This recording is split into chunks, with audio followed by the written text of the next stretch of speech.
first time I saw it, I couldn't believe it. I mean, it was like the fauna was completely different than anything I'd seen before.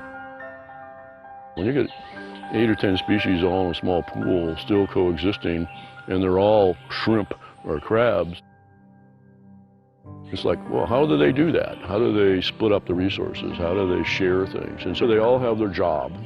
Feeding, they're filter feeding, they're taking particles out of the water, they're picking on all of the things that they can feed on.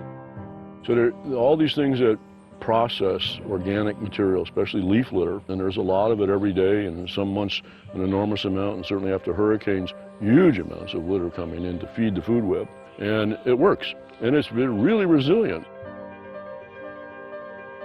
If you put out a trap, one of the ways that we sample our shrimp, and you pull it up and you see hundreds, literally hundreds in each trap, people's eyes light up and say, oh my goodness, you know, like, that's a lot of shrimp. Yeah, and they're doing a lot of work. The kinds of places where the shrimp like to be are exactly the same places where the people like to be.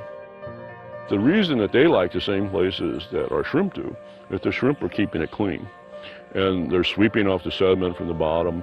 They're turning a lot of that material into their own bodies, and that the shrimp are able to use a lot of things that would otherwise pile up and be kind of slimy and not very attractive to swimmers. And so all that sweeping and all that movement that they do is really keeping things great for recreation. And these shrimp do clean up the water. They're filter feeding out a lot of organic material and turning it into shrimp, which turns into fish food and various other kind of things within the food web. And they're working 24 hours a day, 7 days a week at no cost to Puerto Rico.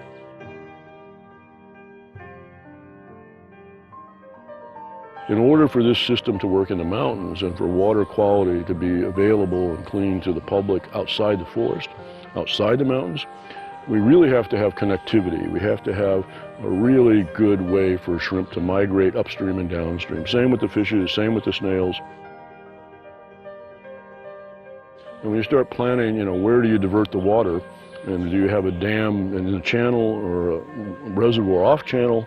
Those are important decisions for maintaining these species. So we're hoping that more and more people appreciate what is living in the river and start to think about, well, how can we keep it that way? Because it does provide a lot of important ecosystem services, as we call them.